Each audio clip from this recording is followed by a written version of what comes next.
అధిష్టానం అందరూ మాట్లాడాము, ఇక్కడే బాగున్నారు. స్టేజ్ ఇప్పుడు వస్తుంది, దయచేసి ప్లీజ్ రిక్వెస్ట్. ఎన్టీఆర్కి డాక్టర్ సురేష్ వాళ్ళు అక్కడ ఉన్నారు, పూలవరం వేసి ఎన్టీఆర్ గారికి విగ్రహానికి పూలవరం వేయాలని కోరుతున్నాము. ఇప్పుడు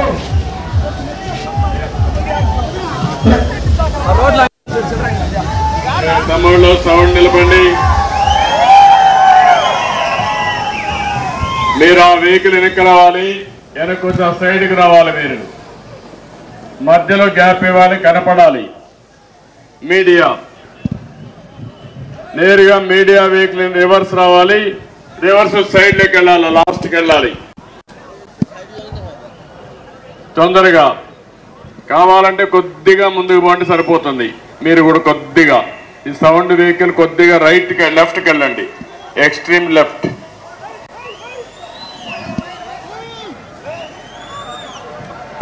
కొద్దిగా మీరు ముందు జరుపుకోండి, మీరు కూడా కొద్దిగా ముందుకి.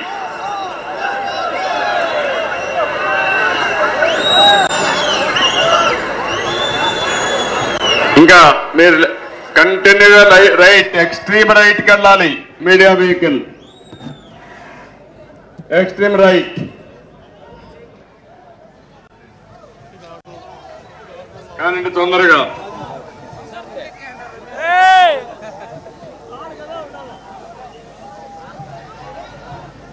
ఓకే, ఈరోజు నేను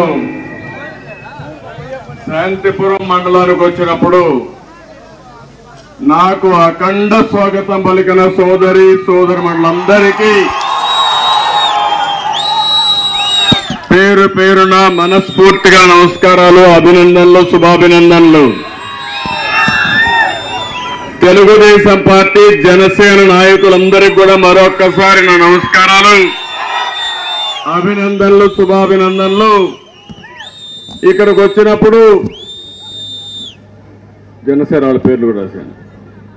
మండల పార్టీ అధ్యక్షుడు విశ్వనాథ నాయుడు గారు, మాజీ శాసన మండలి సభ్యులు గౌరవాని శ్రీనివాసులు గారు, సమన్వయ కమిటీ సభ్యులు ఉదయ్ కుమార్ గారు, క్లస్టర్ ఇన్ఛార్జ్ అయినటువంటి విజయరామరెడ్డి గారు, చంద్రశేఖర్ గారు, మహిళా అధ్యక్షులు అనసూయ గారు, ఐటీడీపీ అధ్యక్షులు రాజేంద్ర గారు, మాజీ జెడ్పీటీసీ శకుంతల శ్రీనివాసులు గారు, మాజీ ఎంపీపీ పుష్పా నారాయణ స్వామి గారు, ఎంపీటీసీ నామాలప్ప గారు, మండల యువత అధ్యక్షులు సుబ్రహ్మణ్యం గారు, ప్రధాన కార్యదర్శి నాగరాజు గారు, మండల మహిళా అధ్యక్షురాలు శ్యామల గారు, ఎస్సీసీఎల్ అధ్యక్షులు సుబ్రహ్మణ్యం గారు, పార్లమెంటరీ కమిటీ ఉపాధ్యక్షులు రుద్రప్ప గారు, అదే మరి రవికుమార్ గారు, సుగుణమ్మ గారు, చంద్రకళ గారు, బాలకృష్ణ గారు, మంజునాథరెడ్డి గారు, వీళ్లే కాకుండా అన్ని పంచాయతీల నుంచి పార్టీ అధ్యక్షులు, యూనిట్ ఇన్ఛార్జీలు,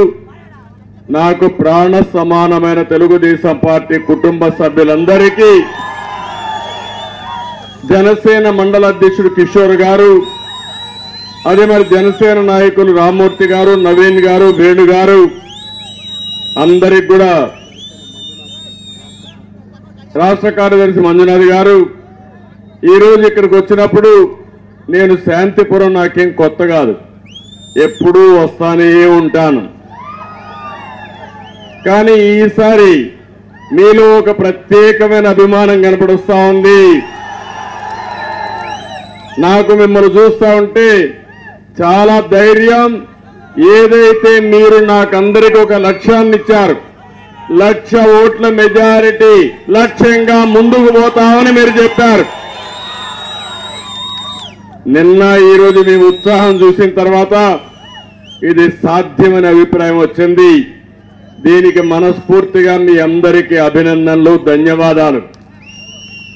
రాష్ట్రంలో ఎప్పుడూ గెలిపించిన పార్టీ, ఎప్పుడూ తెలుగుదేశం పార్టీ జెండా రెపరెపలాడించిన నియోజకవర్గాలు 1 కుప్పం, 2 హిందూపురం. ఒకటి మన నాయకుడు ఎన్టీ రామారావు గారు ప్రాతినిధ్యం వహించే నియోజకవర్గం, రెండు మీ అందరి అభిమానంతో నేను గెలిచే నియోజకవర్గం ఈ రెండు. అందుకే తెలుగుదేశం పార్టీ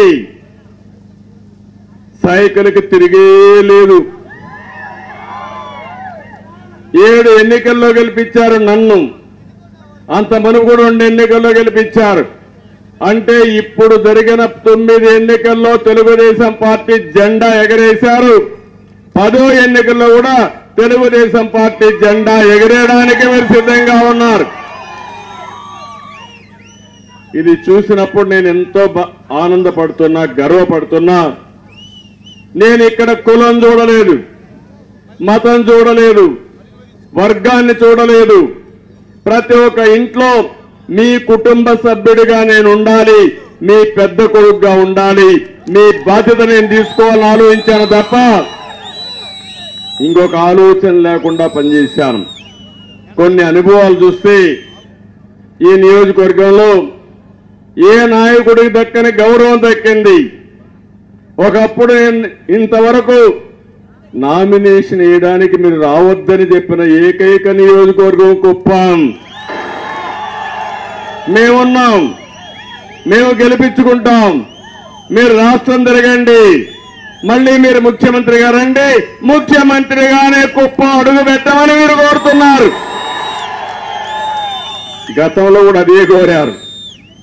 విరాళాలు వేసుకుని ఉండి పెట్టి నామినేషన్ వేసి ఎలక్షన్ ఎక్స్పెండిచర్ పెట్టిన నియోజకవర్గం ఎక్కడన్నా భారతదేశంలో ఉందంటే అది కుప్పం నియోజకవర్గం ఒకటే. ఇంకొక విషయం కూడా మీరు గుర్తుపెట్టుకోవాలి. తెలుగు జాతికి ప్రయోగశాల ఈ కుప్పం. ఎందుకు నేను ఈ మాట వాడుతున్నానంటే రాష్ట్రంలో ఏ పని చెయ్యాలన్నా ఆ స్ఫూర్తినిచ్చే ప్రజానీకం ఉండే నియోజకవర్గం ఈ కుప్పం. ఇక్కడి నుంచే ప్రారంభించాం. ప్రజల వద్దకు పాలన గాని, జన్మభూమి గాని, ఒక వెనుకబడిన నియోజకవర్గాన్ని అభివృద్ధి చేయడం గాని నాకు స్ఫూర్తినిచ్చిన స్ఫూర్తి ప్రదాతలు మీరేనని చెప్పి మరొకసారి మీకు తెలియజేస్తున్నా. మొత్తం నియోజకవర్గం అంతా కూడా తెలుగుదేశం పార్టీకి కంచుకోట అయి ముందుకు పోతా ఉంటే శాంతిపురం అభివృద్ధిలో మీరందరికంటే తెలివిగా ముందుకు పోతున్నారు. దానికి కూడా గర్వపడుతున్నా. అందుకనే మీరు ఒకసారి చూస్తే నేను మొట్టమొదటిసారిగా 25 ఏళ్లకు మునుపు ఇజ్రాయెల్ టెక్నాలజీ చెల్దిగాని పనిలో పెట్టామంటే అది తెలుగుదేశం పార్టీ దూరదృష్టి అని చెప్పి నేను మీకు తెలియజేస్తున్నా. ఆ రోజే నేను ఆలోచించాను, భగవంతుడు మనందరికీ, మన నియోజకవర్గానికి మంచి వాతావరణాన్ని ఇచ్చాడు.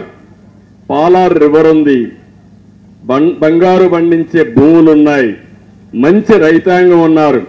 మీకు చేయూతనిస్తే ఏమైనా చేయగలుగుతారనే ఉద్దేశంతో నేను ఆ రోజు మొదటి ప్రాజెక్ట్ ని ఇక్కడికే తీసుకొచ్చా, ఇజ్రాయెల్ టెక్నాలజీ. కానీ తర్వాత వచ్చిన గవర్నమెంట్ ఏం చేశారో మీరే చూశారు. 2KR 3KR అన్ని పోయినాయి, గుండు సున్న పెట్టారు. ఆ తర్వాత నేను ఆలోచించాను, మైక్రో ఇరిగేషన్ ప్రాధాన్యత ఇచ్చి తుంపర్ల సేద్యం, బిందు సేద్యానికి ప్రాధాన్యత ఇచ్చాను. దానివల్ల 1 ఎకరాకు వాడే నీళ్లు 2.5 ఎకరాలు 3 ఎకరాలకు వాడారు. అదే మరిగా అధిక దిగుబడులు సాధించే అవకాశం వచ్చింది. అన్ని వాణిజ్య పంటలు, కుప్పంలో పండని పంటే లేదు, అన్ని పంటలు వస్తాయి. నిన్నే ఒక రైతు చెప్తున్నారు ఒక ఊర్లో, మొన్న టమాటో రేట్లు బాగా వస్తే ఒక గ్రామంలో ఒకే పంట 5 కోట్లు సంపాదించగలిగారంటే అది మన రైతాంగానికి ఉండే శక్తి అని చెప్పి నేను మీకు తెలియజేస్తున్నా. అందుకనే ఆ రోజు నుంచి పనిచేశాను. ఇప్పుడు ఈ ప్రభుత్వం వచ్చిన తర్వాత మైక్రో ఇరిగేషన్ పోయింది. ఇప్పుడే మా మిత్రులు ఇక్కడికి వచ్చినప్పుడు బ్రహ్మాండంగా సెరికల్చర్ దండా వేశారు. నాకు ఏదైతే నా కలది ఎక్కువగా ఈ ప్రాంతంలో సెరికల్చర్ రావాలి, పట్టు పరిశ్రమ రావాలి, దీన్ని కూడా లాజికల్ గా తీసుకెళ్లాలి. దీనికి రీలింగ్ కూడా యూనిట్ పెట్టి లిఫ్ట్ క్లాత్ అనే ప్రోగ్రాము ప్రారంభించింది తెలుగుదేశం పార్టీ. మధ్యలో చెడగొట్టింది వీళ్ళు. మళ్ళీ అది నేను చేస్తా. ఒకటే హామీ ఇస్తున్నాం. ఎందుకంటే ఒకప్పుడు మీరు నన్ను చూశారు. నేను ఈ ప్రాంతానికి వచ్చినప్పుడు మొదటి ఎన్నికల్లో, ఇప్పుడు చాలా మంది ఇక్కడ చాలా మంది నాయకులు ఉంటారు, యంగ్స్టర్స్ అంతా ఉన్నారు. తమ్ముళ్ళు 35 సంవత్సరాల వయసు తక్కువ ఉండే వాళ్ళకి నా మొదటి ఎన్నిక మీకు తెలియదు. ఈ నియోజకవర్గం 35 ఏళ్లకు మునుపు ఎట్లుందో ఇప్పుడు ఎట్లుందో తెలియాలంటే ఊరూరు ఒకసారి తిరిగి గత చరిత్ర నెమరేసుకుంటే నీకు అర్థమవుతుంది. అప్పుడు ఒకే ఒక రోడ్డు వీకోట నుంచి నేరుగా పలమనేరు నుంచి కుప్పం ఉండే రోడ్డు తప్ప ఎక్కడ రోడ్లు ఉన్నాయా అని మిమ్మల్ని అడుగుతున్న పెద్దవాళ్ళని. ఏ ఊరికైనా ఆ రోజు సెల్ ఫోన్ ఉందా అని అడుగుతున్నా. గ్రామాల్లో స్కూల్ బిల్డింగ్లు కానీ హై స్కూల్స్ ఉన్నాయా అని అడుగుతున్నా. అక్కడి నుంచి ప్రారంభించాం మన జర్నీ. అయితే ఒక్క విషయం మీరు గుర్తుపెట్టుకోవాలి. మనం అధికారంలో ఉన్నప్పుడు అభివృద్ధి జరిగింది. మనం అధికారం లేనప్పుడు మన నియోజకవర్గం పట్ల సీత కన్నేశారు. అందుకనే మీరు చూస్తే 2004లో నేను ఓడిపోతే ఇజ్రాయెల్ టెక్నాలజీని మూసేస్తే కడాన ప్రధానమంత్రి ప్రస్తుతం మోడీ గారు గుజరాత్ తీసుకుపోయారు. గుజరాత్ లో బ్రహ్మాండంగా అమలు చేశారు కానీ మన రాష్ట్రంలో అమలు చేసుకోలేకపోయాం. అందుకనే ఈరోజు చూడండి, తెలుగుదేశం పార్టీ అధికారంలో ఉండుంటే హంద్రీ నీవా ప్రతి ఒక్క ఎకరాకు నీళ్లు వచ్చేటి, అవునా కాదా అని మిమ్మల్ని అడుగుతున్నాను. 5 ఏళ్లకు మునుపు 9 సంవత్సరాలకు 2014 కంటే ముందు హంద్రీ నీవా పైన సీత కన్నేస్తే రాయలసీమను సస్యశ్యామలం చేయాలని ఎన్టీ రామారావు ప్రారంభించిన హంద్రీ నీవా పూర్తి చేయాలనే సంకల్పంతో ముందుకు పోయా. రాత్రింబగుళ్ళు పరిగెత్తిచ్చా. కడాని ఇక్కడికి నీళ్లు తీసుకొచ్చా. నేనే వీకోటికి ఓతలు వచ్చి నీళ్లన్నీ కూడా తీసుకొచ్చి వదిలిపెట్టా. నేను అడుగుతున్నా, 87% పనులు పూర్తయినాయి. అంతలోనే ఎన్నికలు వచ్చాయి. 13% పనులు పూర్తి చేయలేని దద్దమ్మ ప్రభుత్వం ఈ వైఎస్ఆర్ కాంగ్రెస్ పార్టీ ప్రభుత్వం. ఎందుకు కుప్పం అంటే మీకు సీతకన్ను, ఎందుకు నిర్లక్ష్యం? నేను ఆ రోజు చెప్పాను, ప్రజలంతా ముఖ్యం. నేను ఆ రోజు ముఖ్యమంత్రిగా ఉంటే కుప్పానికంటే ముందు పులివెందులకు నీళ్లు ఇస్తారని మాట నిలబెట్టుకున్న పార్టీ తెలుగుదేశం పార్టీ. నేను కుప్పానికంటే ముందు పులివెందులకు నీళ్లు ఇస్తే ఈరోజు నీకు బాధ్యత లేదా అని అడుగుతున్నా ఈ ప్రభుత్వాన్ని. ఇక్కడ నాయకులకు సవాలు విసురుతున్నా. ఎందుకు ఈ నిర్లక్ష్యమని, ఎవరి పాపం అని అడుగుతున్నా. అది గాని 13% పూర్తి చేసుంటే ఈరోజు నీళ్లు వచ్చుంటే, ఈరోజు మీరు చూస్తున్నారు పాలార్లో 35 చెక్ డ్యాములు కట్టించిన పార్టీ తెలుగుదేశం పార్టీ. మనం ఉండుంటే ఆ నీళ్లు కూడా వస్తే ఎక్కడికక్కడ చెరువులన్నిటికీ నీళ్లు పెట్టి చెక్ డ్యాములు ఫుల్ గా పెట్టి ఎక్కడ కూడా 100 అడుగుల కంటే కిందన భూగర్భ జలాలు దిగకుండా చేసి మిమ్మల్ని కాపాడే బాధ్యత తీసుకునేవాళ్ళం. నీటి సమస్య లేకుండా కుప్పం నియోజకవర్గం ఎప్పుడు కూడా కరువు అనే మాట లేకుండా చేయాలని నేను ముందుకు పోతే దానిపైన సీత కన్నేసి నేను అడుగుతున్నా, ఏమొచ్చింది మీరు చెప్పమంటున్నా. ఇంకో పక్క మీరు ఒకసారి చూస్తే ఈరోజు ఇక్కడ మంత్రి ఉన్నాడు. మీరు ఒక్క విషయం గుర్తుపెట్టుకోవాలి. పరిగెత్తా వస్తా ఉంటాడు ఇక్కడికి. ఎందుకు వస్తాడు? మన మీద ప్రేమగా తమ్ముళ్ళు, మన గ్రెనైట్ మీద ప్రేమ. ఇక్కడ గ్రెనైట్ గన్లు ఉన్నాయి, అందులో లెక్కలున్నాయి. ఆ లెక్కలు తెలుసుకోవాలి కాబట్టి ఇక్కడికి వచ్చి అందరికీ క్వార్టర్ బాటిల్ తాగిచ్చి మన ఆస్తులను దోపిడీ చేసుకుంటూ పోయే మంత్రి. ఎంత దుర్మార్గం అంటే నేను ఒకటే విషయం అడుగుతున్నా. ఈ వైఎస్ఆర్ కాంగ్రెస్ నాయకులకి ప్రజలకు మంచి చేయాలన్న ఆలోచన లేదు. ప్రజల పేరుతో ప్రభుత్వంలో పెద్దలుగా ఉండి దోపిడీ చేసే పరిస్థితికి వచ్చారు. నేను అడుగుతున్నా, ఈ శాంతిపురంలో నేనే ఇక్కడికి వచ్చాను. నేను ఇక్కడికి వచ్చి క్వారీ దగ్గరికి వెళ్ళాను, ఇల్లీగల్ క్వారీ దగ్గరికి వెళ్ళాను. నన్ను పోనీయకుండా చేయాలంటే కాదని నేను బలవంతంగా వెళ్ళి వీళ్ళు చేసే అన్యాయాన్ని, దోపిడీని ప్రపంచ దృష్టిలోకి తీసుకొచ్చా. అంతేకాదు అధికారులకు రాశాను, చీఫ్ సెక్రటరీ రాశాను, గవర్నమెంట్ ఆఫ్ ఇండియాకి రాశాను. కొన్ని రోజులు నిలిపేశారు. మళ్ళీ ఇటీవల కాలంలో ఏం తమ్ముళ్ళు గ్రెనైట్ దొంగ వ్యాపారం వెళతా ఉందా లేదా అని అడుగుతున్నా. యథేచ్ఛగా వెళతా ఉందా లేదా అంటే మీకు అడ్డం లేకుండా అయిపోయింది. గ్రామాల్లో కూడా కొన్ని గ్రామాల్లో అడుగుతున్నారు, ఎట్లా చేస్తారు అడిగితే దానికి సమాధానం చెప్పే పరిస్థితులు లేరు.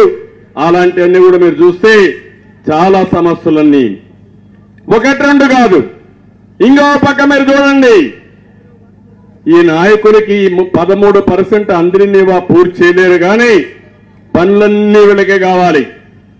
ఇసుక, మద్యం, మైనింగ్, భూములు ఏది వీళ్ళ కళ్ళ మీద పడితే ఇంకా అది మటాష్, ఇంకేమీ దొరకదు మనకు. ఇంకో పక్క మీరు చూస్తే ఆవులపల్లి మీకందరికీ ఒక ఉదాహరణ. పుంగనూరు ప్రాజెక్టులో ఇది ఉంది, పుంగనూరు నియోజకవర్గంలో ఉంది.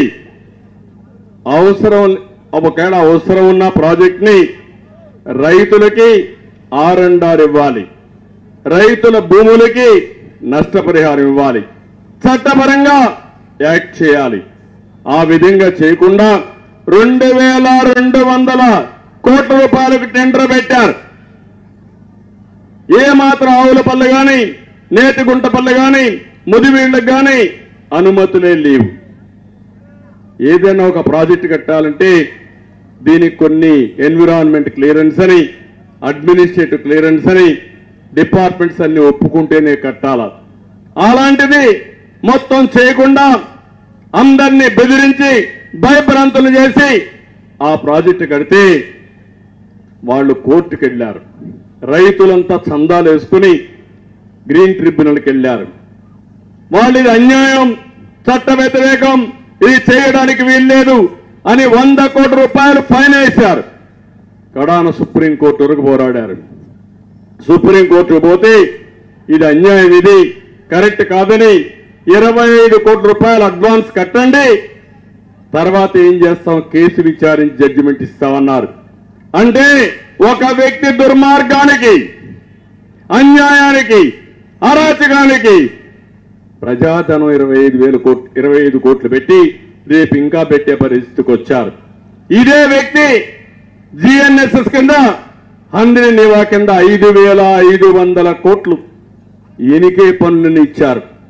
వీళ్ళు మామూలుగా తమ్ముళ్ళు దోపిడీ దొంగలు, వీళ్ళు గజ దొంగలు, వీళ్ళు రాష్ట్రాన్ని లూటీ చేయడానికే అధికారానికి వచ్చామని ఆలోచిస్తున్నారు తప్ప ప్రజల కోసం కాదని మీ అందరికీ విజ్ఞప్తి చేస్తున్నా. ఈ రెంటుల్లో చూస్తే దగ్గర దగ్గర 1500 కోట్ల రూపాయలు పని చేయకుండా డబ్బులు తీసుకున్నారు. నేను ఒకటే హామీ ఇస్తున్నా, ఏ ఒక్కడిని వదిలిపెట్టాను. మిమ్మల్ని అందరినీ బుక్కిన డబ్బులంతా కక్కిచ్చే బాధ్యత నాదని మీ అందరికీ హామీ ఇస్తున్నా. ఇక్కడ మన నియోజకవర్గం ఉంది, మీరు ఒకసారి చూడండి ఎన్ని అన్యాయాలు. ఇక్కడే ఇప్పుడు రాళ్ల బదుగూరు సాధు గ్రామం 35 ఎకరాలు డీకేటీ భూమి వైసీపీ నాయకులు కబ్జా చేశారు. అవునా కాదా అని అడుగుతున్నా మిమ్మల్ని. ఇవే కాకుండా 1-2 కాకుండా ఈరోజు ఇక్కడనే వైసీపీ మండల పార్టీ కన్వీనర్ బుల్లెట్ దండపాణి అంటే పెద్దగా పొడంగి నల్లగుట్ట దగ్గర 4 ఎకరాల ప్రభుత్వం కొట్టేశాడు. అబకల దొడ్డి దగ్గర ఈశ్వరుని దేవాలయం, తమ్ముళ్ళు దేవాలయాలకి దేవుడికే దిక్కు లేకుండా చేస్తున్నారు ఈ దుర్మార్గులు. అక్కడ కబ్జా చేశారు భూమి అంతా. ఇంకో పక్క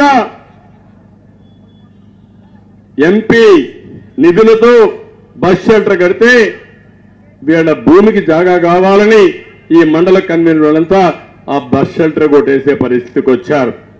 ఇంకో పక్క చెంగుబల్ల పంచాయతీలో పొలానికి దారి కోసం వీళ్ళందరినీ చూస్తే చెరువు కూడా షెడ్ నిర్మించి మొత్తం వీళ్ళు ఇష్ట ప్రకారం చేసే పరిస్థితికి వచ్చారు. 7వ మైలు పక్కనే 6.65 సెంట్ల భూమిని స్వాధీనపరుచుకుని షాపింగ్ కాంప్లెక్స్ కట్టేశారు. ఇంకో పక్కన మీరు చూస్తే ఏపీఐఐసి గోకుల్ దాస్ గార్మెంట్స్ కి ఇచ్చిన 4 ఎకరాల 60 సెంట్లు 17 మంది వైసీపీ నాయకులు కబ్జా చేసే పరిస్థితికి వచ్చారు. ఊర్లో వాళ్ళంతా వ్యతిరేకించి కలెక్టర్ దగ్గరిపోయే పరిస్థితికి వచ్చారు. సోనిశెట్టి గారి పనిలో వైసీపీ నాయకులు అక్రమైనింగ్ చేసి ప్రజలే తిరుగుబాటు చేసి అడ్డుకునే పరిస్థితికి వచ్చారు. అంటే మీరు ఒక్క విషయం గుర్తుపెట్టుకోవాలి, నా జీవితంలో ఎప్పుడు నేను ఊహించలేదు మన నియోజకవర్గం ఒక ప్రశాంతమైన నియోజకవర్గం అవునా కాదా అని మిమ్మల్ని అడుగుతున్నా. ఒకప్పుడు నేను ఒక మాట చెప్పేవాడిని, ఏ నియోజకవర్గంలో అయితే పోలీస్ స్టేషన్ కోర్టుకు పోయే పని లేని నియోజకవర్గం ఆనందంగా ఉంటారని. ఈరోజు 30 సంవత్సరాలు ఎప్పుడైనా మీకు ఇబ్బందులు కలిగించానా అని మిమ్మల్ని అడుగుతున్నా. ఏ ఒక్క వైసీపీ నాయకుడికైనా సరే ఎక్కడైనా ఇబ్బంది వచ్చిందా అని నేను అడుగుతున్నా. ఆ రోజు కాంగ్రెస్ పార్టీలో ఉండే నాయకులు ఆలోచించండి, మీకు ఇబ్బంది వచ్చిందా అని నేను అడుగుతున్నా. 5 ఏళ్ల తమ్ముడు ఏం జరిగింది నియోజకవర్గంలో? రౌడీజం పెరిగిందా లేదా? భూ కబ్జాలు పెరిగాయా లేదా? గ్రానైట్ దొంగ వ్యాపారం పెరిగిందా లేదా? మాట్లాడితే తాగేసి వస్తారు, క్వార్టర్ బాటిల్ ఇప్పిస్తారు, అది నాసిరకం బ్రాంది, అది తాగతారు, ఇంకా వాడి ఆరోగ్యం పోయింది, మనకు శాంతి లేదు. అవునా కాదా? యువతను పెడదారిని పట్టించారు. నేను ఒకటే ఆలోచించాను, యువతను ముందుకు తీసుకుపోవాలని నేను ఆలోచిస్తే వీళ్ళు పెడదారిని పెట్టే పరిస్థితికి వచ్చారు. నేను అందుకనే మిమ్మల్ని కోరేది ఒకే ఒక విషయం, ఈరోజు నేను ఒకటే హామీ ఇస్తున్నా. ఇక్కడ అభివృద్ధి అంతా మనమే చేశాం. 220 kVA సబ్ స్టేషన్ కానీ, బీసీ రెసిడెన్షియల్ స్కూల్ కానీ, ఐటీఐ బిల్డింగ్ కానీ, రాళ్లబదుగూరులో జూనియర్ కాలేజ్ కానీ, ఏపీ మోడల్ స్కూల్ కానీ, అన్ని స్కూల్స్ కి ప్రహరీ గోడలు కానీ, పాలారుపై చెక్ డ్యాములు కానీ, టీటీడీ కళ్యాణ మండపాలు కానీ, 1-2 కాదు, అన్ని పనులు మనమే చేశాం. అదే మాదిరిగా రాళ్ల గంగమ్మ గుడికి 5 సెంట్లు ఇస్తే అది కూడా క్యాన్సిల్ చేసే పరిస్థితికి వచ్చారు. అంటే ఎక్కడికి పోతున్నారో నాకైతే అర్థం కావడం లేదు.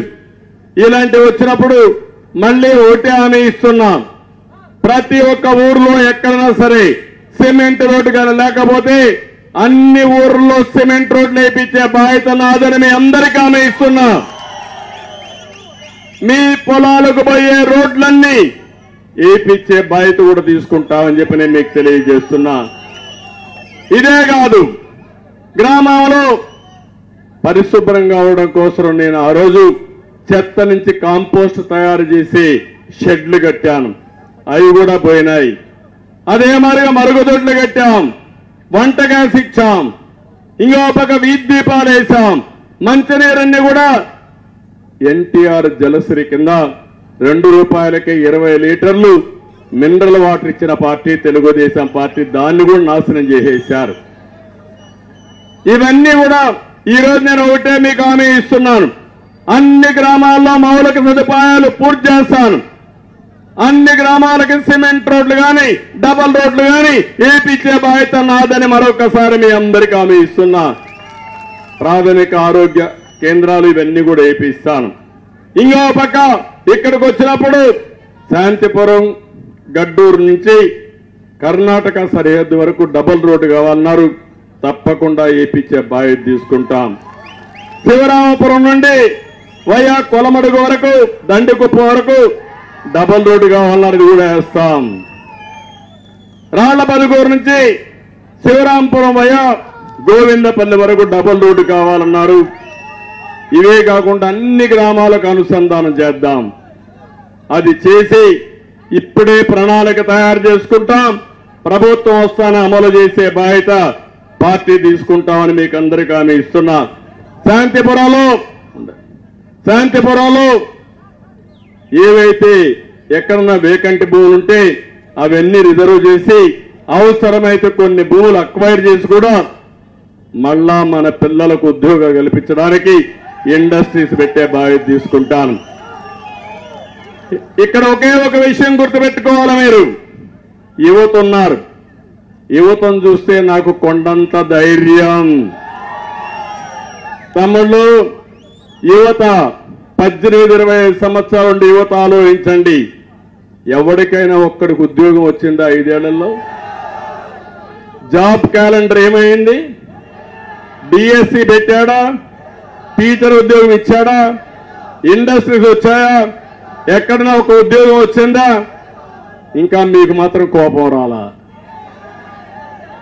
కోపం వస్తే వైఎస్ఆర్ కాంగ్రెస్ పార్టీ బయట వస్తారా అని అడుగుతున్నా మిమ్మల్ని.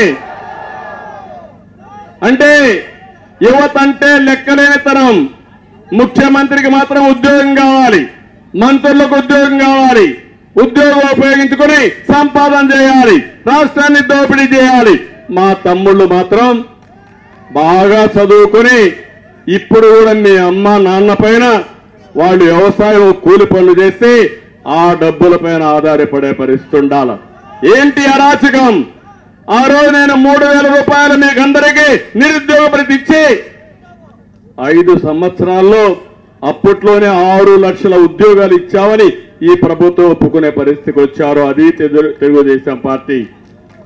మళ్ళీ హామీ ఇస్తున్నా, 3,000 రూపాయలు నిరుద్యోగ భృతి ఇస్తా. అంతేకాదు సంవత్సరం 4 లక్షల మందికి 5 ఏళ్లలో 20 లక్షల ఉద్యోగాలు ఇచ్చే బాధ్యత తెలుగుదేశం పార్టీ తీసుకుంటాం. తమ్ముళ్ళు అడుగుతున్నా, జాబు రావాలంటే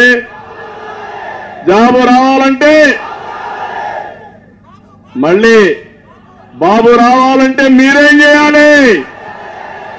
100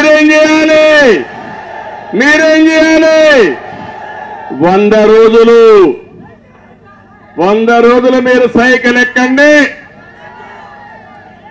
గ్రామం తిరగండి. ఏదైతే ఫ్యాన్ ఉందో దాన్ని చిత్తుగా కొట్టండి. ఆ తర్వాత ఏ విధంగా మీ భవిష్యత్తు తీర్చిదిద్దాలో దిద్దే బాధ్యత నాదని మీ అందరికీ హామీ ఇస్తున్నా. ఇక్కడ ఇంకో పక్క రైతులున్నారు. ఈ మండలంలో ఎక్కువ వాణిజ్య పంటలు వేస్తాం. అందుకే హామీ ఇస్తున్నా, వచ్చిన వెంటనే హంద్రి నీవా నీళ్లు తీసుకొచ్చే బాధ్యత నాది.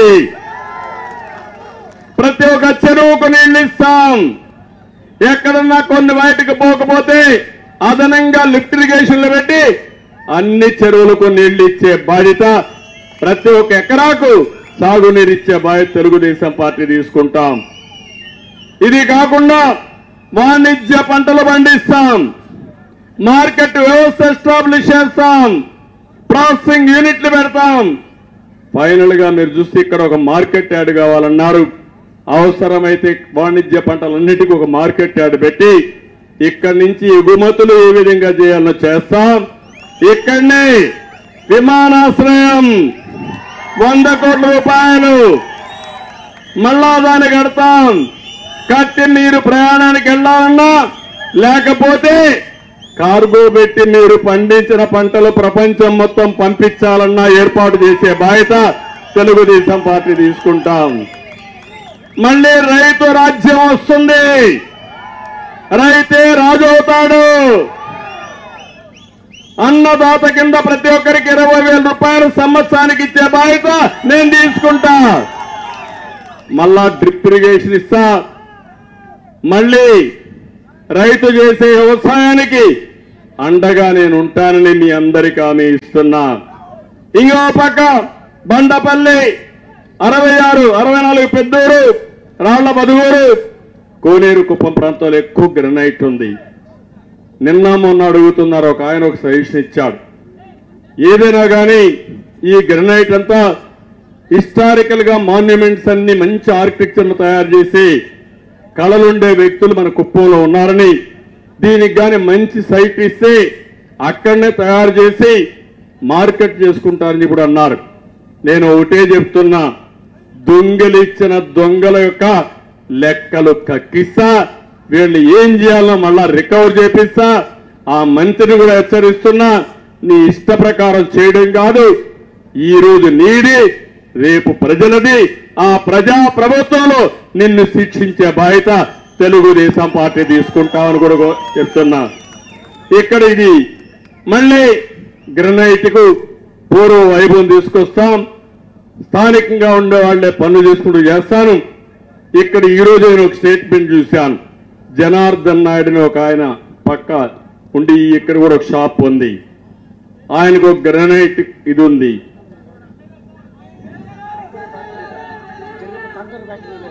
కంకర్ ఫ్యాక్టరీ కూడా ఉంది. ఆయన చూస్తే ఆయన ఒక స్టేట్మెంట్ ఇచ్చాడు, బెదిరించి పక్కనుండే పలమనేరు ఎమ్మెల్యే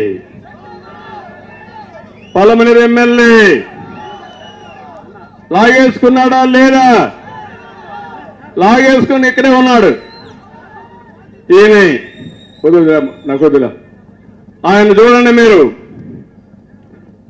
ఆయన బాధ నేను చెప్పుకుంటే పేపర్లో చూశా నేను. ఏం తమ్ముడు, ఆయన ఆస్తి కొట్టేయడం తప్ప రైటా? ఒప్పుకుంటారా మీరు? రేపు మీ ఆస్తి కూడా మరి కొట్టేసి ఏమవుతారు మీరు?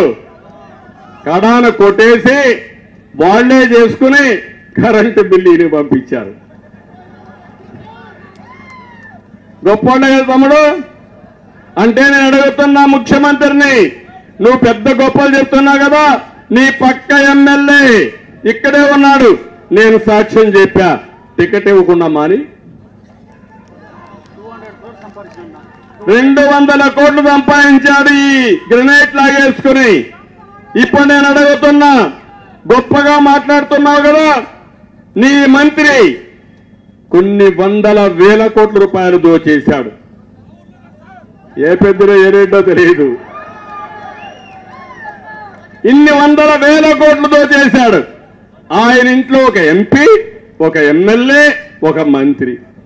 ధైర్యం ఉందా అని ముఖ్యమంత్రిని అడుగుతున్నా, నేను తీసేస్తావా అని అడుగుతున్నా. గట్టిగా చెప్పండి, తీసేయాలా లేదా? చప్పట్లు కూడా చెప్పండి తీసేయాలంటే. అంటే నీ భాగస్వాములకు మాత్రం, నీ వాటా అంటే కమిషన్ ఏజెంట్లకు మాత్రం ఏమి చేయను. పేదలు పరుస్తావు. నేను అడుగుతున్నా, ఈరోజు ఎమ్మెల్యేలు చెడిపోయారంటే, ప్రజా దోహులుగా మారారంటే, ప్రజల్ని దోచుకున్నారంటే దానికి కారణం ఎవరు? కారణం ఎవరు మారాలి? రాష్ట్రంలో ఎవరు మారాలి? సైకోపోవాలి. ఏంటి టెన్షన్? నాకు అనిపిస్తుంది, నిన్న చూశాను సాక్షి విలేకరి, సాక్షాత్తు సాక్షి విలేకరులు హెచ్చర్లో ఎమ్మెల్యే కిరణ్ కుమార్ వేధిస్తున్నాడని ఆత్మహత్య చేసుకుని చనిపోయాడు. ఎవరో కాదు, సాక్షి విలేకరే. ఇంకో పక్క కాళాస్త్రి ఎమ్మెల్యే పిఏ, ఆ పిఏ ఆత్మహత్య చేసుకున్నాడని చెప్తున్నారు కానీ హత్య తెలియదు. వాటాలు కుదరనందువల్ల ఎక్స్పోజ్ అయింది, దానివల్ల మనిషి ఎగిరిపోయాడు. ఇంకో పక్క ఈరోజు ఇక్కడే చెప్పాను ఎమ్మెల్యే కథ. అంటే 1-2 కాదు, ఇలాంటివి చాలా ఎక్కువ జరిగే పరిస్థితి వచ్చింది. మన నియోజకవర్గంలో 500 మంది పైన అక్రమ కేసులు పెట్టారు. ఇక్కడే మన ఎమ్మెల్సీ శ్రీనివాసులు కూడా జైల్లో ఉండొచ్చారు. తమ్ముళ్ళు విశ్వనాథ నాయుడు అందరూ కూడా ఎక్కడెక్కడో అండర్ గ్రౌండ్కి వెళ్ళిపోయి మళ్ళా తిరిగి వచ్చారు. ఏంటి దౌర్భాగ్యం అవునా కాదా? రేపు నేను ముఖ్యమంత్రి అయిన తర్వాత వైఎస్ఆర్ కాంగ్రెస్ వాళ్ళు వదిలిపెట్టాలా అని అడుగుతున్నా. ఈ పరిస్థితి తెచ్చింది ఎవరు? సైకో అవునా కాదా? అంటే ఈ రాష్ట్రంలో బతకడానికి మనకు అర్హత లేదా? ఏంటి అహంకారం? ఏంటి దౌర్భాగ్యం? ఏంటి యొక్క నియంత పోకూడదని మిమ్మల్ని అడుగుతున్నా. ఏ వ్యక్తి అయినా ఎప్పుడైనా చేశారని అడుగుతున్నా. 45 ఏళ్లుగా ముఖ్యమంత్రిగా, 14 సంవత్సరాలు ముఖ్యమంత్రిగా ఉన్నాను, 45 ఏళ్ళు రాజకీయాల్లో ఉన్నాను. ఏ ముఖ్యమంత్రిని నేను చూడలేదు. ప్రతి ఒక్కరూ నిద్ర లేస్తే లేకుంటే పడుకుంటే నిద్ర లేని రాత్రులు గడుపుతున్నారు. ఇంకో పక్క ఒక్క విషయం మీరు గుర్తుపెట్టుకోండి, రేపో ఎల్లుండో ఇంకొక చట్టం తీసుకొచ్చాడు. ఆ చట్టం భయంకరమైన చట్టం. ఆ చట్టం మీరు ఇది కదా,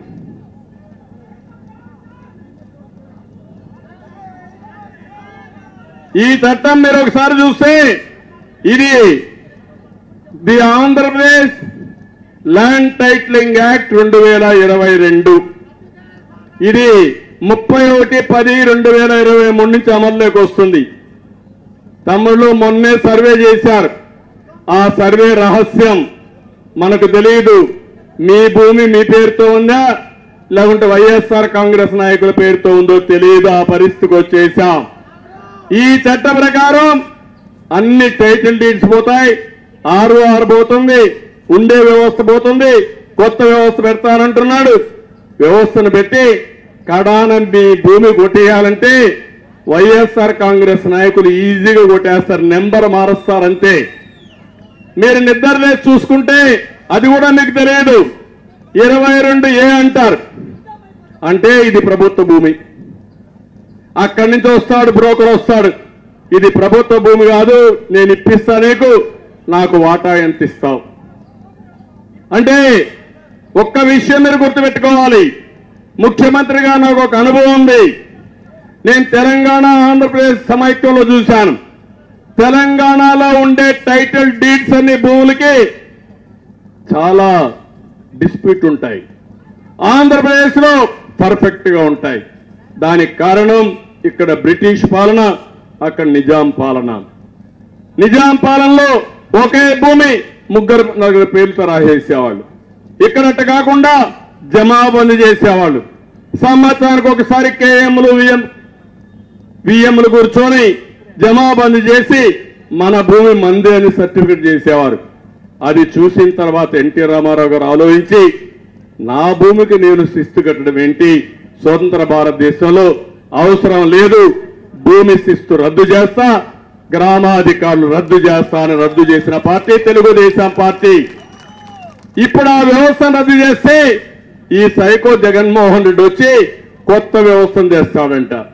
అంటే ఆయన గుప్పిట్లో పెట్టుకుంటాడు, నాకు ఓటేస్తే నీ భూమి నీ పేరుతో ఉంటుంది, నాకు వాటా ఇస్తే నీ భూమి నీకుంటుంది, నాకు వాటా ఇవ్వకపోతే నీ భూమి నా చేతుల్లో లెక్కలు మారిపోతాయి అనే పరిస్థితికి వచ్చాడు.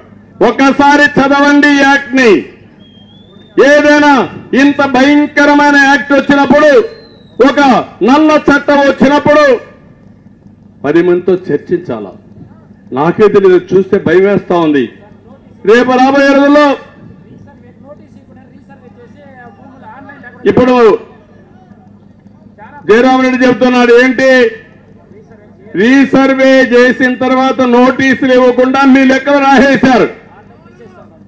అంటే ఇప్పుడు మీకు నాది ఇది కాదు, నాది అని చెప్పాలంటే మీకు అధికారం లేదు. అంటే అక్కడి నుంచి అందరినీ పట్టుకొని వెళ్ళాలి. ఇప్పుడు ఇవన్నీ సబ్ కలెక్టర్ కూడా లేదు, కోర్టు కూడా లేదు, అందరూ హైకోర్టు వరకు పోవాలి. హైకోర్టులో కేసులు నీళ్లు పడతాయి, మీకు అర్థం కాదు.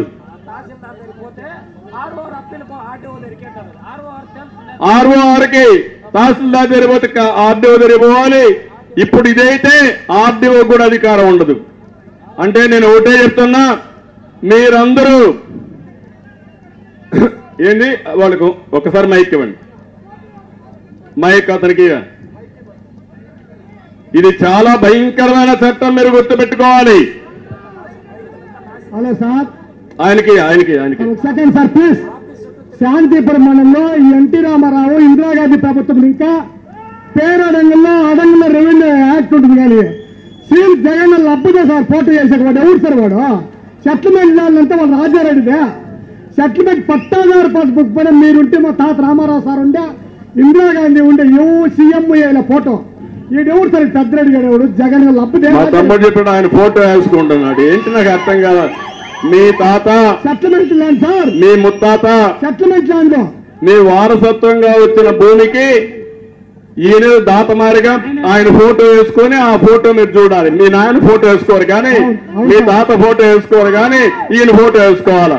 రేపటి నుంచి ఆయన దయాదాక్ష్యాలపై మీరు ఉండాలా. అదే సార్, బ్యాంకులో పథకం మా అబ్బ పట్టానే, మా అమ్మ మొగుడు, మా అబ్బ వాళ్ళ అమ్మ మొగుడే సార్ మా తాత. వాడెవరు సార్? అదే జరుగుతామని ఇప్పుడు చాలా భయంకరమైన పిచ్చి రాజ్యం వచ్చింది. పిచ్చోడి చేతుల్లో రాయి ఉంటే ఏం జరుగుతుంది తమ్ముళ్ళు? మిమ్మల్ని వేస్తాడు, నన్నైనా వేస్తాడు, అతను కొట్టుకుంటాడు. ఆ పరిస్థితి తీసుకురావాలి. ఇప్పుడు దగ్గర పెట్టుకోండి. పట్టాదారు పాస్బుక్ ఇచ్చినారు వాళ్ళు ఏం చేస్తున్నారంటే సర్వేకి వచ్చినారు. మొత్తము జగన్ అన్న రాళ్ళు వేసినారు. జగన్ అన్న పేరు వేసేసి సర్వే రాళ్ళు వేసేసినారు. ఇప్పుడేం మీరు చెప్తా ఉన్నారు చూడు చట్టము ఇది ఎట్లా సార్ వాళ్ళంటే ఇప్పుడు లాయర్లు స్ట్రైక్ చేస్తూ ఉన్నారు సార్. వాళ్ళు ఏం చెప్తా ఉన్నారంటే లాయర్లు సార్ మీ రెవెన్యూ చట్టాన్ని ఎంఆర్ఓకును ఇది ఆర్డీఓకి ఇచ్చేసినారు. ఆర్డీఓ కోర్టులో తెలుసుకోవాలనుకుంటా ఉన్నారు. రేపు గవర్నమెంట్ వస్తే వాళ్ళ మనుషులే ఆర్డీఓలు అవుతారు, వాళ్ళ మనుషులే తహసీల్దార్లు అవుతారు సార్. రేపు వాళ్ళు ఎవరు పేరు చెప్తే వాళ్ళ పేరు పైన భూమి అయిపోతుంది సార్. ఇది మీరు చెప్పిన చట్టం నిజం సార్. ఇది కాదు అంటే ఇప్పుడు ఇంకో పని కూడా ఉంది, మీరు గుర్తుపెట్టుకోవాలి. అందరూ రైతులంతా గుర్తుపెట్టుకోవాలి. కంప్యూటర్ అంతా కూడా చాలా మంచిది. నేనే నేర్పించా కంప్యూటరైజేషన్ ఉండాలి, ఐటీ ఉండాలని. కానీ ఆ కంప్యూటర్ కానీ దుర్మార్గుల చేతుల్లో ఉంటే ప్రజలెవ్వరికీ రక్షణ లేదు. ఇప్పుడే చెప్పాడు తమ్ముడు, ఇప్పుడు మాట అన్నాడు. రేపు ఎంఆర్ఓకి అధికారం లేదు, ఆర్డీఓకి వస్తుంది, వాళ్ళు మనుషులు పెడతారు. వాళ్ళకు కూడా కాదు, ఆ నుంచి అప్పీలుకు పోవాలంటే కొత్త వ్యవస్థ తీసుకొచ్చి వాళ్ళు అనుకున్న వ్యక్తుల్ని ప్రైవేట్ వ్యక్తుల్ని పెడతారు. ఇప్పుడు మైనింగ్ ఉంది, ఎవరున్నారు తెలుసా? మన రాష్ట్రంలో ఉండే ఐఏఎస్ ఆఫీసర్ కాదు, డైరెక్టర్ ఎక్కడి నుంచో వచ్చాడు. రేపు గవర్నమెంట్ రాకమునిపే పారిపోవాలని చూస్తున్నాడు. చేసే తప్పులన్నీ చేసి పారిపోవాలని చూస్తున్నాడు. రేపు మీ ఆస్తులన్నీ వేరే వాళ్ళకి రాసేస్తే ఇంకా తమ్ముళ్ళు మీ భవిష్యత్తు ఇంకా అంధకారం. మీ ఇల్లు మీ పేరుతో లేదు, మీ భూమి మీ పేరుతో లేదు, ఇంకేమీ ఉండే పరిస్థితి లేదు. అలాంటి భయంకరమైన చట్టాన్ని ఒకసారి చదవండి, నేను కూడా చదువుతా. తప్పకుండా దీన్ని లాజికల్ గా తీసుకుపోవాల్సిన అవసరం ఉంది. ఇంకో పక్క ఈరోజు మీరు చూస్తే ఇక్కడ ఒక స్టేడియం కావాలన్నారు. ఆ స్టేడియం కూడా ఇప్పిస్తానని చెప్పి నేను మీకు తెలియజేస్తున్నా ఆడుకోవడానికి. ఇంకో పక్క ఇక్కడ చాలా మంది తెలుగుదేశం పార్టీ వాళ్ళు పనులు చేసి బిల్లులు రాకుండా వాళ్ళతో ఆడుకున్నాడు. వాళ్ళు కూడా చాలా అవస్థపడ్డారు. వారికి కూడా న్యాయం చేస్తారని చెప్పి నేను మీకు తెలియజేస్తున్నా. ఇప్పుడే నేను పక్కనే చూశాను అంగన్వాడీ టీచర్లు. అంగన్వాడీ టీచర్లకు అన్ని హామీలు ఇచ్చాడు. ఇంటింటికి వచ్చి ముద్దులు పెట్టాడు. ఇప్పుడు పిడిగుద్దులు. ఏం తమ్ముళ్ళు, ఆ రోజు ఒక్క ఛాన్స్ అన్నాడు, అదే చివరి ఛాన్స్ కావాలి. ఇప్పుడు వాళ్ళంతా రోడ్డు మీద పడ్డారు, న్యాయమైన కోరికలు అడుగుతున్నారు. నేను దిగాను, వెళ్ళాను, నాకు ఒక మెమరాండం ఇచ్చారు. నేను ఆ రోజు అంగన్వాడీ స్టాఫ్ కు న్యాయం చేసిన పార్టీ తెలుగుదేశం పార్టీ. వాళ్ళ కష్టాలు గుర్తించాను. నేను హామీ ఇచ్చినవే కాకుండా చాలా వరకు 4,000 రూపాయల జీతం ఉంటే 10,500కు పెంచిన పార్టీ తెలుగుదేశం పార్టీ. మళ్ళీ వారికి అందరికీ హామీ ఇస్తున్నా, మీరు పోరాడేది న్యాయమైన కోరికల కోసం పోరాడుతున్నారు. తప్పకుండా తెలుగుదేశం పార్టీ మీకు అండగా ఉంటాం. రేపు ప్రభుత్వం వస్తుంది, మీ సమస్యల పరిష్కారం చేసే బాధ్యత తెలుగుదేశం పార్టీ తీసుకుంటాం. సమాజంలో ప్రతి ఒక్కరికి న్యాయం జరగాలి, ప్రతి ఒక్క వ్యక్తికి న్యాయం జరగాలి. న్యాయం జరగడమే కాదు, న్యాయం జరిగిందనే విశ్వాసాన్ని కల్పించవలసిన బాధ్యత ప్రభుత్వాన్ని. వ్యక్తి చాకరీ చేయించుకోవడం కాదు, బానిసలుగా చూడడం కాదు, ప్రజల్ని గౌరవంగా చూసే బాధ్యత తీసుకునే బాధ్యత ప్రభుత్వాన్ని. ఈ దుర్మార్గ ప్రభుత్వంలో కడాన వాళ్ళ నాయకులకి కార్యకర్తలు కూడా గౌరవం లేదు తమ్ముళ్ళు. ఆ విషయం మీరు గుర్తుపెట్టుకోవాలి. వాళ్లకు భవిష్యత్తు లేదు, వాళ్లకు గౌరవం లేదు. ఈరోజు రాష్ట్రం మొత్తం నష్టపోయింది. నేను అందుకే మిమ్మల్ని అందరినీ ఒకటే అడుగుతున్నా, ఈ రాష్ట్రాన్ని కాపాడుకోవడానికి, మళ్ళా తెలుగు జాతిని భవిష్యత్తు దారి మళ్లించడానికి ఇంటికొకరు తయారు కావాల్సిన అవసరం ఉంది. సిద్ధంగా ఉన్నారా అని మిమ్మల్ని అడుగుతున్నా. భయపడితే భవిష్యత్తు లేదు. ఇంకో పక్క నేనేదో అది ఇచ్చా ఇది ఇచ్చానంటున్నాడు. ఈ రోజు కూడా చూడండి, వసతి గృహాలకి అంటే ఎవరన్నా చదువుకుంటే వాళ్ళకందరికీ స్కాలర్షిప్లు ఇచ్చేవాళ్ళం. మనం నేరుగా కాలేజీకి ఇచ్చాం, నేరుగా పిల్లలకి ఇచ్చాం.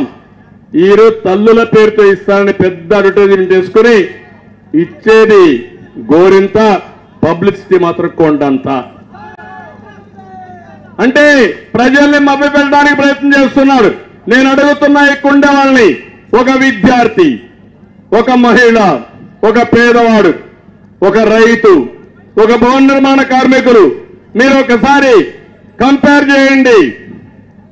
మీ ఆదాయం పెరిగిందా, మీ ఖర్చులు పెరిగాయా అని మిమ్మల్ని అడుగుతున్నా. ఖర్చులు పెరిగాయా లేదా? ఆదాయం పెరిగిందా? అప్పుల పాలయ్యారా లేదా? నిత్యావసర వస్తువుల ధరలు పెరిగాయి, అన్ని కూడా పెరిగిపోయినాయి. అన్ని పెరిగిపోయి కరెంటు ఛార్జీలు పెరిగాయి, పెరుగుతూనే ఉన్నాయి. ఆర్టీసీ రేట్లు పెరిగాయి. కడాన ఆయన ఇచ్చే 5,000, 10,000 రూపాయలు ఏ మూల కూడా చాలే పరిస్థితి లేదు. నేను ఒకటే చెప్తున్నా, సంపద సృష్టిస్తాం, ఆదాయాన్ని పెంచుతాం, మళ్ళీ ఆదాయాన్ని మీకు సంక్షేమ కార్యక్రమాల ద్వారా ఇప్పుడు ఇచ్చేదానికంటే బెటర్ గా ఇచ్చే బాధ్యత నాది. అభివృద్ధి కూడా చేస్తాం. అభివృద్ధి కూడా చేసి మళ్ళీ రాష్ట్రంలో యువతకు ఉద్యోగాలు ఇప్పిస్తాం. అన్ని కార్యక్రమాలు చేస్తామని చెప్పి కూడా నేను మీకు తెలియజేస్తున్నా. ఇక్కడ రెస్కో ఉద్యోగాలు కూడా అమ్మేసుకునే పరిస్థితికి వచ్చారు. 1-2 కాదు, ఇంకన్నీ, ఇంకేమి 20 లక్షలు 10 లక్షలు అమారిగా. కడాన మీరు చూశారు, గంగమ్మ గుడి చైర్మన్ పోస్ట్ కూడా అమ్ముకుంటే డబ్బులు అడిగితే అతను ఇవ్వలేక పోస్ట్ పోయి కడాన రైలు కింద పడి చనిపోయే పరిస్థితి వచ్చాడంటే అరాచకానికి పరాకాష్ట కాకుండా ఏంటో ఒక్కసారి ఆలోచించండి. అందుకే ఇలాంటి దుర్మార్గులు ముఖ్యమంత్రి కాదు, రాజకీయాలకే అర్హత లేదు. నేను ఒకటే చెప్తున్నా, కులం లేదు, మతం లేదు, ప్రాంతం లేదు, రాష్ట్రం అంతా ఈ ప్రభుత్వ బాధితులే మీరందరూ. అందుకే ఒకే మాట, ఈ 3 నెలలు 100 రోజులు వైసీపీ పోవాలి, రాష్ట్రం బాగుపడాలి, సమాజాన్ని ముందుకు తీసుకుపోవడం కోసం ప్రతి ఒక్కరూ ముందుకు రావాల్సిందిగా నేను కోరుకుంటూ, మరొక్కసారి ఈ రోజు మీరు చూపించిన అభిమానం, నేను ఒక మెసేజ్ ఇవ్వాలనుకున్నాను. మళ్ళీ చెప్తున్నా, 35 సంవత్సరాలు ఏ విధంగా అభివృద్ధి చేశానో రాబోయే 5 సంవత్సరాలు అంత అభివృద్ధి చేసి మీ రుణం తెచ్చుకునే బాధ్యత నాది. దీనికి ప్రత్యేకంగా ఒక ప్రణాళిక తయారు చేస్తా, ఆ ప్రణాళిక అమలు చేస్తా, ప్రతి ఒక్క ఇంటి విషయాలు ఆలోచిస్తా. సమాజమే కాదు, 10 రూపాయలు ఇచ్చేసి వదిలిపెట్టడమే కాకుండా పేదవాళ్ళకు అండగా ఉండి, నిరుపేదలకు తోడుగా ఉండి, మీ ఆదాయాన్ని పెంచే మార్గం ఆలోచించి, రాష్ట్రంలో నేను ఒకటి ఆలోచించాను, పేదరికం లేని సమాజాన్ని చూడాలనేది నా జీవితాశయం. అది ఎన్టీ రామారావు గారి యొక్క లక్ష్యం. దాన్ని సాధించే వరకు మీకు అండగా ఉంటానని మరొక్కసారి తెలియజేసుకుంటూ, అందరికీ పేరు పేరున మనస్ఫూర్తిగా నమస్కారాలు తెలియజేసుకుంటూ, నేను అడుగుతున్నా, నేను చెప్పింది మీకు అర్థమైందా? అది జరగాలంటే ఏం చేయాలి? 1,00,000 ఓట్ల లక్ష్యం. దానికి ఒప్పుకుంటున్నారా మీరంతా అని అడుగుతున్నా. ఒప్పుకుంటే చేతుల పైకెత్తండి, గట్టిగా చప్పట్లు కొట్టండి. రాష్ట్రంలోనే అతిపెద్ద మెజారిటీ వచ్చే నియోజకవర్గంగా కుప్పాన్ని మనం చూడాలి. గెలుస్తాం, నెంబర్ 1 కాన్స్టిట్యున్సీగా రావాలి. చేస్తామని గట్టిగా చప్పట్లు కొట్టి హర్షాన్ని, ఆమోదాన్ని తెలియజేయమని కోరుకుంటూ, ఏంటమ్మా ఇవ్వండి. ఆశా వర్కర్లు అందరూ రోడ్డు మీదనే ఉన్నారు. పారిశుద్ధ కార్మికులు, ఆశా వర్కర్లు, గురుకుల పాఠశాల వీళ్ళందరూ రోడ్డు మీద ఉన్నారు. కానీ జగన్మోహన్ రెడ్డి మాత్రం తాడేపల్లి ప్యాలెస్ లో ఉన్నాడు.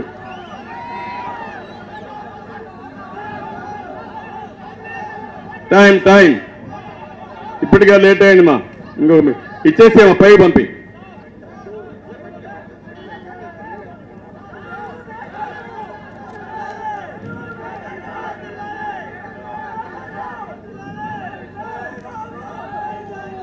చేసింది.